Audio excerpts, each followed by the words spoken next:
በጣም አመሰግናለሁ ክቡር ጠቅላይ ሚኒስትር። ቅድም በቀረው ውይይት ላይ የተነሳ አንድ ነገር ነበር እኔን በጣም ባዘር ከሚያረጉኝ ነገሮች ውስጥ አንዱ ስለሆነና ያይዘንም ብናያው ጥሩ ነው ብዬ ስለማስብ ነው። ዩኒቨርሲቲዎች ጋር በየዩኒቨርሲቲው እየሄድኩ በማረገው ውይይት አንድ በጣም የሚያስፈራኝ ነገር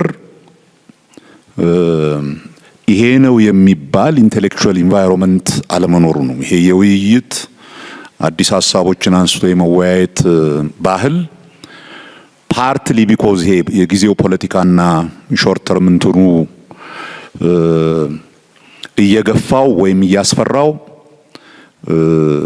በጣም ከውይይት የራቀ ነው። አይ ቲንክ 3 አመት በፊት ይመስለኛል ብዙ ዩኒቨርሲቲዎች እስኪ በአመት 3 መሰረታዊ የሆነ በዓለም ላይ ያሉ ችግሮች ላይ ውይይት የማድረግ እንትን ይጀምር ብዬ ነበር። እስካሁን አይ ቲንክ አዲስ አበባ ዩኒቨርሲቲ ውስጥ ትንሽ ውይይቶች እንደዛ አይነት ነገሮች አሉ እንጂ የለም።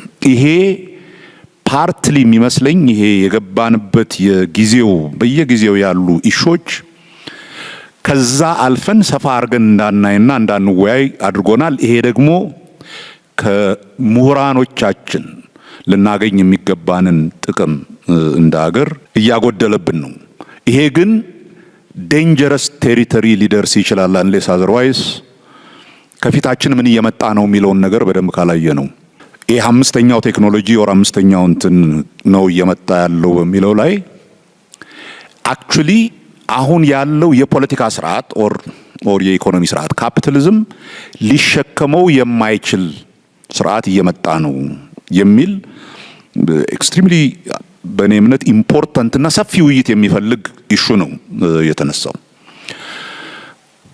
ቢኮዝ እስካሁን የምናስበው የቴክኖሎጂውንም ለውጥም ምንም የምናስበው ከዚህ ይሄ ፕሮዳክቲቪቲን ከመጨመር ጋር እየመጡ ያሉ የቴክኖሎጂ ውጤቶችን ስለሆነ እነኚህ የቴክኖሎጂ ውጤቶች ማህበረሰብን በአጠቃላይ እንዴት ይቀይሩታል ሲምፕሊ ከሚያመጡት የፕሮዳክቲቪቲ ጌን ባሻገር የሰውን ልጅ ራሱን እንዴት አድርገው ሊቀይሩት ይችላሉ የሚለው ጥያቄ አሁን እየተነሳ ያለ ሲግኒፊካንት ጥያቄ ነው። ቅድም ፕሮፌሰር ባህሩ ጀምሮት ነበር ከኤአይ ጋር በተያያዘ it's not a question of whether one uses it or not, it is beyond that።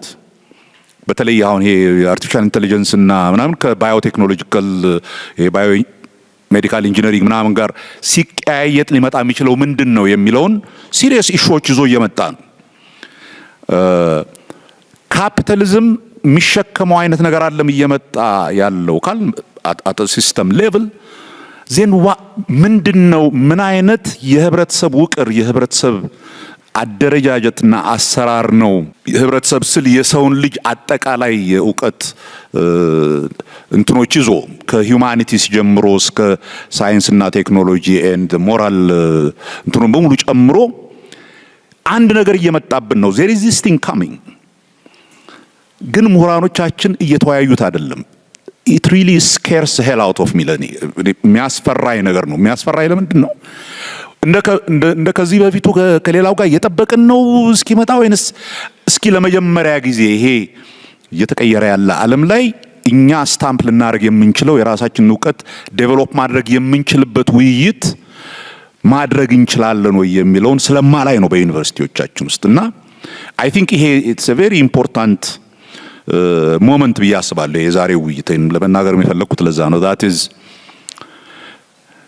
ዕውቀት አይዲያ ከአንድ ኤሪያ ብቻ አይመጣም። ሰፋ ያለ ውይይት ይፈልጋል። ኢንስቲትዩሽናል የሰው ልጅ ደግሞ ዕውቀት በደንብ እንደ ስራዬ ተብሎ እንዲሰራበት የተፈጠሩት እነኚህ ዩኒቨርሲቲዎቻችን ናቸው።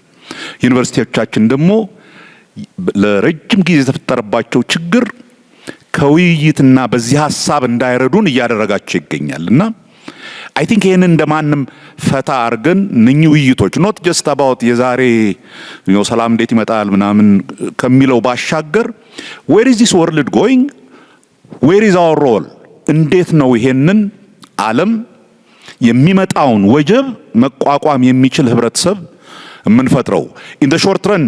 ቅድም ጠቅላይ ሚኒስትር ያሉት ኢኮኖሚያችንን ማሻሻል አኗኗራችንን መቀየር ምናምን የሚለው ነገር is very important።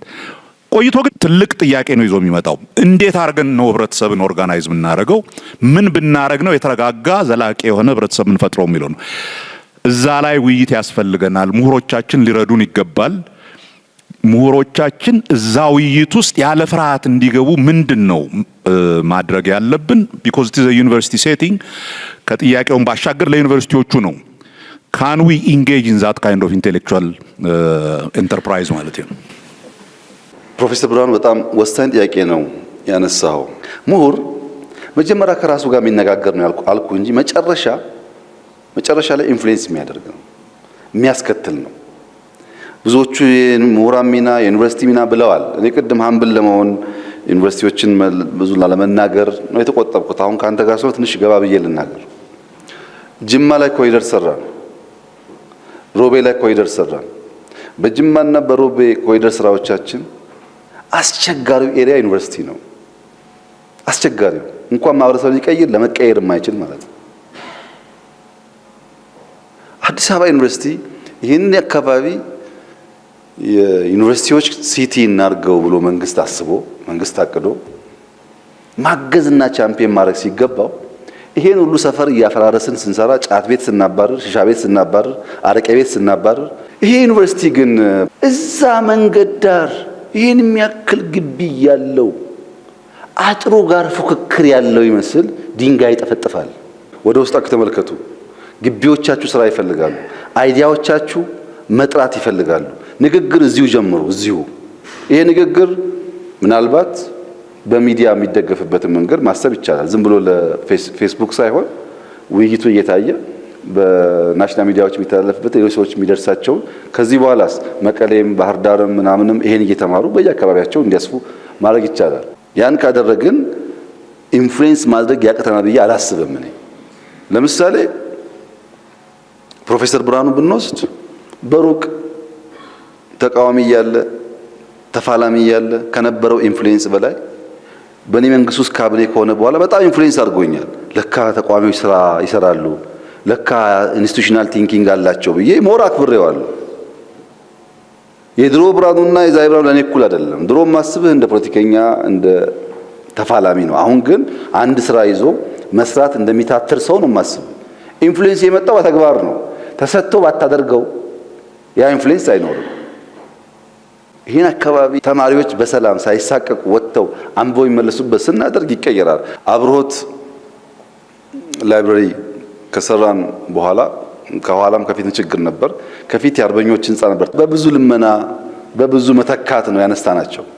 እኛ ቦታ የምናነሳው ለኛ ምንጮት አይደለም። ተማሪዎች ኦፕን የሆነ ስፔስ ካልተፈጠረላቸው በሜሞራይዜሽን ብቻ አናሊቲካል ካፓሲቲ የሌለው ተማሪ አገር አይቀይርም። ያ ደግሞ ዲፕ ቲንኪንግ ይፈልጋል። ከራስ ጋር ማውራት ይፈልጋል። ዛፍ ይፈልጋል። የውሃ ድምጽ ይፈልጋል። ለልጆቹ ነው። አብሮት ከተሰራ በኋላ አንድ ሰው ስሙን ባልጠቅስ ይሻላል 4 ኪሎ አካባቢ ስመጣ በጣም ይሰማኛል ምናምን አለ በሚዲያ የሚናገረው። ድሮ ጠላ ምን ጠጣበት፣ ድሮ ስጋ ምን ቆርጥበት ሰፈር ጠፍቶ አንድ ላይብረሪ ቆሞበት ሳይል ይሄ ሰው የጸሐፊ ነው ባይዘው ላይብረሪ ተሰራ ብሎ ጠላ ቤት ፈረሰ ብሎ የሚያኮርፍ ማለት ነው። ይሄ ኢንፍሉዌንስ ሊያገኝ አይችልም። እኛ ያለንበት አውድ መፍረስ ያለበት ነው። ምሁራን መቼና እንዴት ነው እንጂ መፍረስ ያለበት ነው። ይሄ መንደርተኝነት ካልፈረሰ እንዴት በለጽጋለን? ምንም የማይፈርስ ነገር ኖሮን ነው። መፍረሱ ግን የተሻለ በሚያመጣ መንገድ መሆን ስላለበት ነው ጊዜ እየወሰደ ያለው። ያንን በጥልቀት ማየት ካልቻል አስቸጋሪ ነው። ፕሮፌሰር ብርሃኑ አንድ ነገር ተናገረ። ውይይቱን ያበላሸው አሁን ወቅታዊ ነገር ሸፍኖን አይደለም። ተሳስተሃል። የውይይት ባህል የለንም።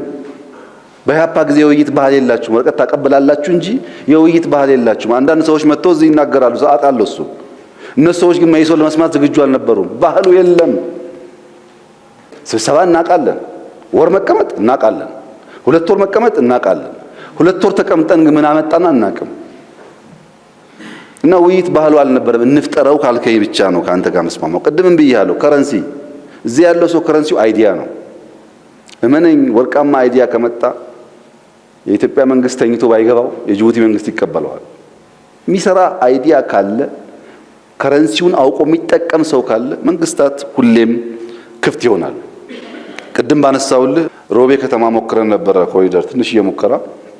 ጅማም ትንሽዬ ሙከራ አለ። ነቀምት ገና የተጀመረ ነው ያለው። ጅማ በተደጋጋሚ ሱፐርቪዥን ስለሚሄድ ላስቲክ ማንሳት ምናምን ጀምረዋል። የሮቤ ከተማ ላስቲክ የሚነሳው እንግዳ ይመጣል ሲባል ነው። የሮቤ ዩኒቨርሲቲ ስራችሁ ኮሪደር እኛ ከሰራን ከተሜነትን ደግሞ ሰው ላይ መስራት ነው። ከተሜነት እኮ ባህል ነው። በየቦታው የሚጥል ሰው እዚህ አዲስ አበባ ውስጥ ጠጥቶ ከመኪናው ላስቲክ እየጣለ የሚሄድ ሰው አለ እዚህ ከተማ ውስጥ። እሱ መቀየር ነው። እኛ አስፋልት እንሰራለን። አስፋልቱ 20 ዓመት እንዲቆይ ግን ባህል እናንተ ካልፈጠራችሁ የእናንተ ሮል ካልተጫወታችሁ አይመጣም ተደምሮ። ፊውቸር አንሰርቴኒቲ ያለ ኤአይ እየመጣ ነው። እንዴት ነው የምናልፈው ላልከው ፕሮፌሰር፣ ፊውቸርን ገቨርን የምናደርገው ኮፕ ማድረግ ብቻ ነው፣ በመማር ብቻ ነው። ማቆም አንችልም። በእያንዳንዱ ቴክኖሎጂ እኛ ስም እናወጣለን። ቴክኖሎጂውን ግን ማቆም አንችልም። አሁን ኤአይ መጥቷል። ስም ማውጣት አይደለም የሚያስፈልገው፣ መዘጋጀት ነው፣ መማር ነው። ምንም ነገር ይኖረው ነገ ኢትስ የታወቀ ነገር ነው። ከተማርና ከተዘጋጀን ገቨርን እናደርገዋለን፣ ካልተዘጋጀን እንቀራለን። ለሱ ነው መማር የሚያስፈልገው። ኤአይ በእኔ እምነት ኢትዮጵያ በጣም በጣም እድል ያላት ሀገር ናት። ኤአይ አንዱ የሚፈልገው ኢነርጂ ነው። ለዚህ ነው የክሪፕቶ ከረንሲ ኢትዮጵያ ውስጥ የተስፋፋ ያለው። ኢነርጂ ደግሞ እኛ ያመረት ነው አይደለም፣ ብዙ ለማምረት እድል አለን። ከሃይድሮም፣ ከሶላርም፣ ከጂኦተርማልም፣ ከኒውክሌርም በጣም ሰፊ እድል አለን። ኢነርጂ ላይ ኢንቨስት ካደረግን አንድ አስቻይ ጉዳይ ፈታን ማለት ነው። ሁለተኛው ዴታ ነው። ዴታ ደግሞ ዲቨርስ በሆነ እንደዚህ ባለ ብዙ ፖፑሌሽን እና ሶሳይቲ ውስጥ በቀላሉ የሚፈጠር ነገር ነው። ዳታ አተን ነው። እኛ በጣም ብዙ ዳታ አኳልን አልገባም።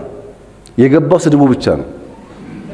ስድቡን እንቀንሰውና ሳይንቲፊክ የሆኑ ቶቶች፣ አርቲክሎች፣ መጽሐፎች ማስገባት ስንጀምር የኛ ሐሳቤ እዛ ውስጥ ይገኛል። ሶስተኛው ዴታ ሴንተር ነው። ዳታ የሚከማችበት ድሮ እንደምታውቁት ውድ ነው። ለዩኒቨርሲቲው ዴታ ሴንተር ይሄ ቤት ያስፈልግ ነበር። አሁን እኮ ዴታ ሴንተር በጣም በጣም ቺፕ እና ትንሽ እየሆነ ነው። በኢትዮጵያ 2030 ዲጂታል ስትራቴጂ ከሶፍትዌር ወጥተን ሃርድዌር ማምረት አለብን ብለን እየጀመር ነው ስራ። ሃርድዌር እናመርታለን። ሃርድዌር ማምረት ስንጀምር ለቺፕስ ለኤአይ ግብአት የሚሆን ነገር ደግሞ ከማንም በላይ አፍሪካ ነው ያለው። ለምሳሌ ድሮ ወርቅ ይባላል። አሁን ኮፐር ኢምፖርታንት እየሆነ ነው። ኢነርጂ ኢምፖርታንት ከሆነ ኮፐር ኢምፖርታንት ነው ማለት ነው። ኮፐር ደግሞ እኛ እንደ ቺፕ ነገር የምናየው ጉዳይ ነው። እንደምታውቀው ወርቅ ነው ለኛ ውዱ። ብዙ አስቻይ ነገር ስላለ በጥልቀት ማየት ከቻል ኮምፒት ማድረግ እንችላለን ብዬ አምናለሁ። በዚያ እሳቤ አንደኛ ዩኒቨርሲቲውን በጣም ቆንጆ አድርገን እንሰራዋለን። ቤስት ተማሪዎች እናመጣለን። የዓለም መምህራን እንጠቀማለን። ከዛ ኮምፒት የሚያደርጉ ሰዎች ተስፈኞች እንዲሆኑ ሄደው እንዳይቀሩ ጥረት እናደርጋለን። ያን እያደረግን በሄን ቁጥር በኤአይ ሬስ ውስጥ እንደው እዛ ላይ ነን ባንባልም የማንናቅ መሆን እንችላለን። ከተማርን ከተዘጋጀን። ይሄ ጉዳይ አደገኛ ነው፣ ስራ ሊወስድ ነው ምናምን እያልን ይሄ የለመድነውን ተረክ እየተረከ ከቀጠልን ግን ልጆቻችን ረሀብተኛ ይሆናሉ። ረሀብተኛ እንዳይሆኑ ኮንፍሮንት ማድረግ አለብን፣ መማር አለብን፣ ኢምብሬስ ማድረግ አለብን። ያን ካደረግን ማኑቨር ማድረጉ የነሱ ስራ ነው የሚሆነው ማለት ነው። በዛ ሐሳብ ብናይ እንጂ ከፍተኛ የሆኑ ፊር ብዙም እኔ አልስማማም። በዚህ ሐሳብ ብንሄድ ነገን መዋጀት እንችላለን ብዬ አስባለሁ። አሁን ወደ መድረክ እንዞራለን። አራት በዚህ በኩል አራት በዚህ በኩል እናስተናግዳለን። በተራ በተራ። ክቡር ጠቅላይ ሚኒስትር አመሰግናለሁ። ክቡር አወያይ አመሰግናለሁ። ስሜ ዶክተር መስከረም ምትኩ እባላለሁ። የተማርኩት ከፈርስት ዲግሪ እስከ ፒኤችዲ ድረስ በቢዝነስ ማኔጅመንት ነው።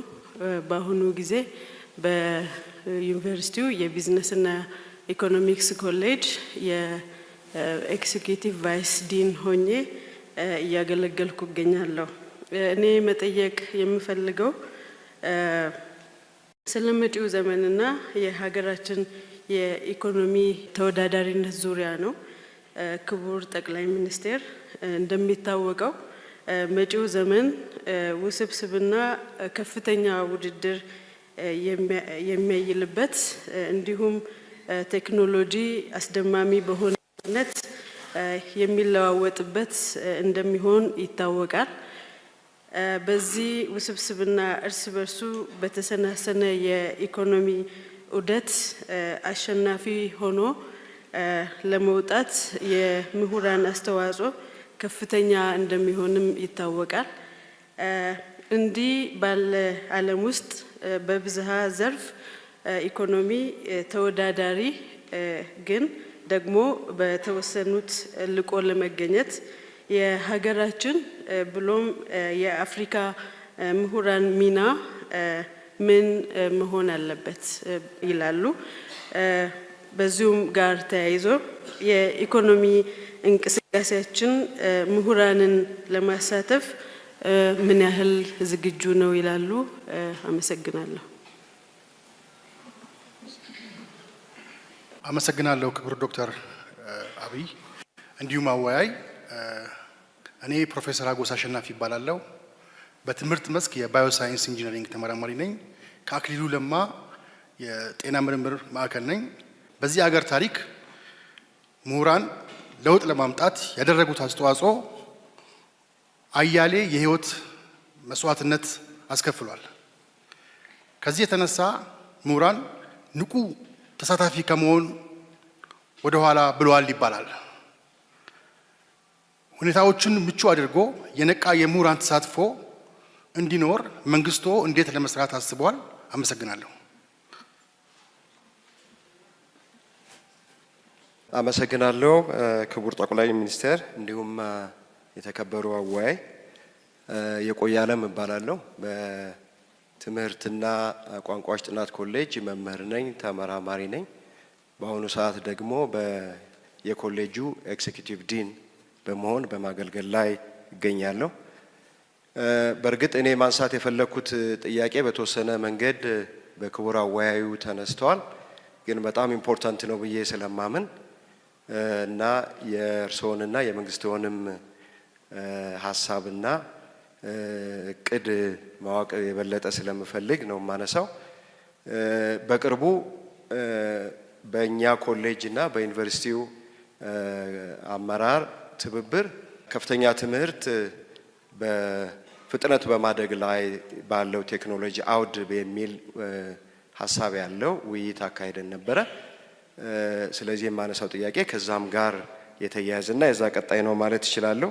ስለዚህ ማንሳት የሚፈልገው ትምህርትና የዘመኑ ቴክኖሎጂ የደረሰበትን ሁኔታ በተመለከተ ነው።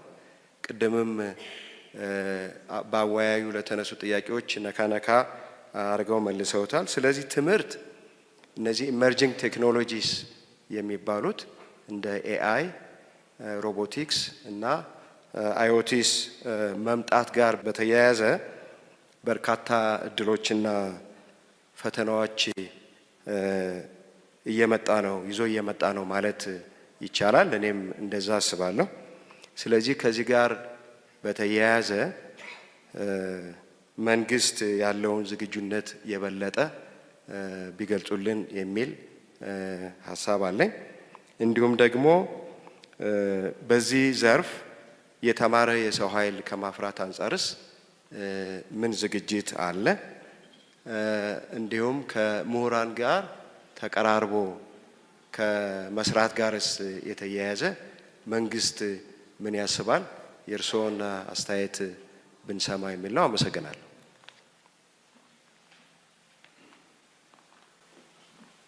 አመሰግናለሁ ክቡር ጠቅላይ ሚኒስትር፣ እንዲሁም የተከበሩ አወያይ። እኔ ስሜ ፕሮፌሰር ሙራዱ አብዶ እባላለሁ። በአሁን ሰዓት የህግ ትምህርት ቤት ዲን ነኝ። ዛሬ መጠየቅ የፈለኩት በባህላችን ውስጥ ችግሮች በክርክር እና በውይይት ያለ መፍታት ጉድለት እንዳለ ይታወቃል። ከዚህ ጋር በተያያዘ የክርክር እና የውይይት ልምድ አለመዳበር ዋጋ እያስከፈለን እየመጣ እና እየሰፋ የመጣ ችግር ነው ብዬ እሰጋለሁ እና ከዚህ ጋር በተያያዘ ምሁራን ክሪቲካል እሳቤ በማራመድ ችግሮች በጠረጴዛ እንዲፈቱ ለማስቻል ሚና አላቸው ተብሎ ይታሰባል። በአሁን ሰዓት በዚህ በሀገራችን ምሁራን ይህንን ሚና ከባህል ጋር የተያያዘው ሚና በተገቢው መንገድ እንዲወጡ አስቻይ መደላድል አለ ብለው ያስባሉ ወይ? እርስዎ የሚመክሩት ነገር ካለ ከዚህ ጋር በተያያዘ ሀሳብ ቢሰጡን አመሰግናለሁ። ዶክተር መስከረም ያነሳቸው ሁለት አንኳር ጥያቄ የምሁራን ሚና በእኛ ሀገር ሁኔታ፣ የአፍሪካ ምሁራን ሚና በእኛ ሀገር ሁኔታ፣ የመንግስታችንን ምልከታ በሚመለከት ባጭሩ ዶክተር መስከረም ከቢዝነስ ስለመጣሽ እዛ ላይ ማተኮርሽ ጥሩ ሆኖ ዋናው የምሁር ሚና ከራስ መታረቅ ነው። እዚህ ያለ ምሁር ከራሱ ይታረቅ። በኢትዮጵያ የመንግስታት ታሪክ በኢኮኖሚ ሪፎርም፣ በኢኮኖሚ እሳቤዎች፣ በጽሁፍ የማንም ምሁራን መተቸት፣ መውቀስ፣ ማድረቅ በሚያስችል ደረጃ ራሱን ቨነብል ያደረገ መንግስት ኢትዮጵያ ውስጥ አልነበረም። ይሄ እውነት ነው፣ መጋፈጥ ያስፈልጋል። እኛ ያለን ምልከታ፣ እኛ ያለን ቪዥን እርስ በርስ አውርተን እናንተን አይመለከታችሁም ብንል ኖሮ ያስቸግር ነበር። እኛ ግን ጽፈን አቅርበናል። አንብቦ መተቸት፣ ማድረቅ፣ ዲስኮርሱ መፍጠር እናንተ ስራ ነው። እናንተም ጋር እንዲደርስ ነው ያ ነገር የተፈጠረው። የኢትዮጵያ ኢኮኖሚ በሚመለከት ያልሽው ሁሉ